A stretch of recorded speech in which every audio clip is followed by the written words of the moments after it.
Logically, you would think that there's an equal chance of landing on any of the squares on the Monopoly board. But this isn't true, as players are most likely to land on the jail square either by visiting or landing on the go to jail square, and also through the go to jail cards.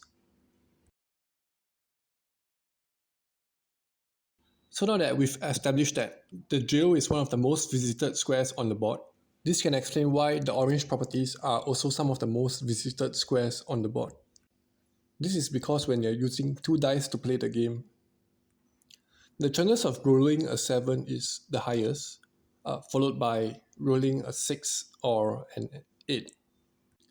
So with the orange properties occupying 6 squares, 8 squares and 9 squares away from jail, there is a 14 in 36 chance of landing on an orange square from the jail square.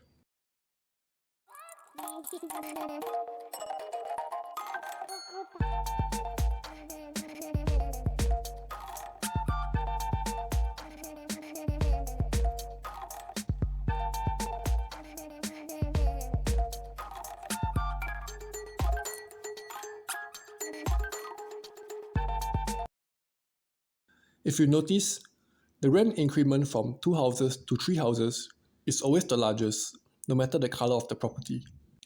I was thinking of building a 4th house, but I wanted to save some money.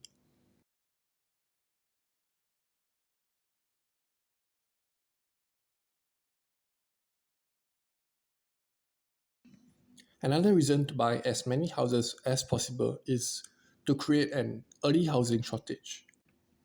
Depending on the Monopoly set that you are using, there should be around 30 houses available. Therefore, if you're able to accumulate a number of houses early, your opponents would be unable to purchase houses for their own properties.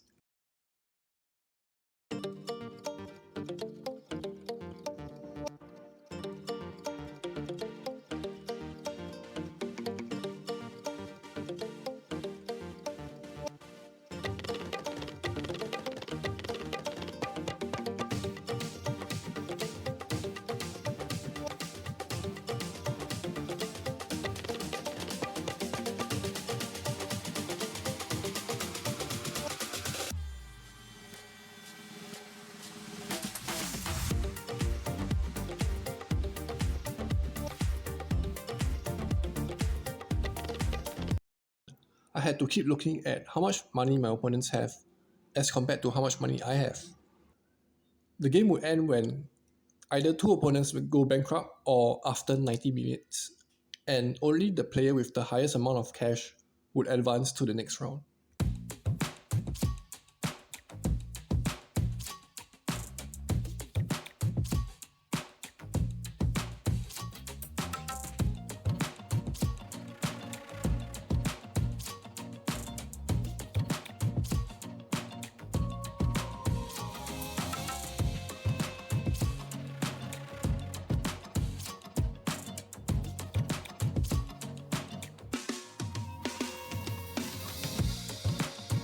And the last tip is to know when to stay in jail instead of paying to get out.